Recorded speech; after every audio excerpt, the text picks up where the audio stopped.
What's up, ladies? Thanks for tuning in to Christy's Science Salon. I've had a lot of Instagram followers this week asking how I get my amazingly long lashes. So I tell them it is not a secret. They look good in every dimension. That is correct. Today we're talking about the multiverse theory and like what really parallels separating your lashes better than a discussion of parallel but separate universes.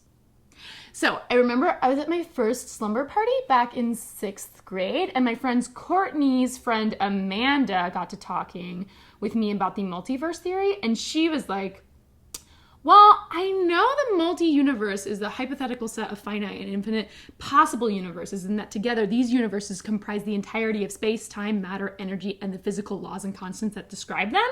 And I was like, totally.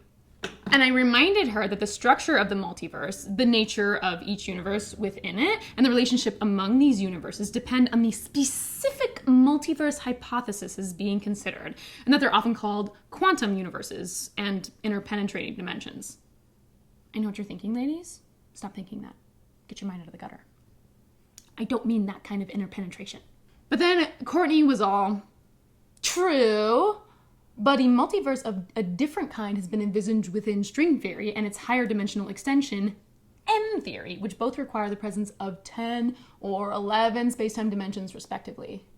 And I was like, I agree that the extra 6 or 7 dimensions may either be compactified on a very small scale, or our universe may simply be localized on a dynamical 3+1 dimensional object, a D3 bane, which basically means there's the possibility that there are other banes which could support other universes. The point is, this is a super fun sleepover. Also, make sure you get your bottom lashes. Courtney also put my bra in a freezer because she's a total prankster, and I was like, I wonder how many other dimensions you're doing this in. And Amanda was like, I bet in one dimension, I'm Courtney and you're her bra. I don't know. We all laughed at that. We're stupid. There you have it. Lashes that are separated, just like the interdimensional bubbles floating around out there. So feel confident gossiping with your girlfriends at the next sleepover. And remember, what happens at sleepovers is also felt by parallel versions of you throughout the space-time continuum. Until next time, please, please, please don't forget to subscribe to my YouTube channel. Bye.